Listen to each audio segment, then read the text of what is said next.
తల్లి ఆ పిల్లలు ఇంత చిన్న పిల్లలు ఉన్నప్పుడు పార్టీ నుంచి టికెట్ ఇస్తామని పిలుపు వచ్చింది, ఎమ్మెల్యేగా టికెట్ ఇస్తామని. కానీ అప్పుడు హైదరాబాద్ లో ఉన్నాం మేము. మా పిల్లలంతా 10th ఇంటర్ అట్లా చదువుతున్నారు. అప్పుడు వస్తే నేను జనార్దన్ రెడ్డి గారికి చెప్పాను, ఏమంటే ఇప్పుడు మనం రాజకీయం లేకపోతే ఇక్కడ బిజినెస్ ఎవరు చూసుకోవాలి, చిన్న పిల్లలు, కానీ అక్కడ రాజకీయం ఎవరు చూసుకోవాలి. ఎందుకంటే ఎంతైనా తండ్రి లేకపోతే పిల్లలకి భయం ఉండదు. అది సిటీ ముందే, హైదరాబాద్ సిటీ.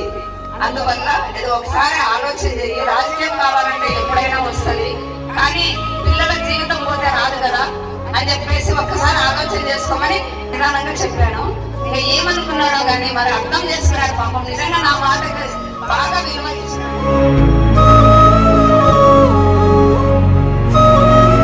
పర్వాలేదు అని చెప్పేసి నిజంగా చెప్తున్నా. అప్పుడే ఎప్పుడు మా పిల్లలు చిన్నగా ఉన్నప్పుడు ఆయన ఎమ్మెల్యే కావాల్సింది, కానీ పిల్లల లైఫ్ గురించి ఆలోచన చేసుకొని సరే వద్దులే అని చెప్పేసి మానుకున్నాడు. ఇప్పుడు చూడు ఈ లైఫ్, ఇప్పుడు పిల్లలు సెటిల్ అయిపోయినారు, వాళ్ళ గురించి మాకు దిగులు లేదు. ఇక్కడ కలిసి ఇప్పుడు ఇక్కడ ఉన్నాము. మన ఇంటికి మనమే మహారాణి.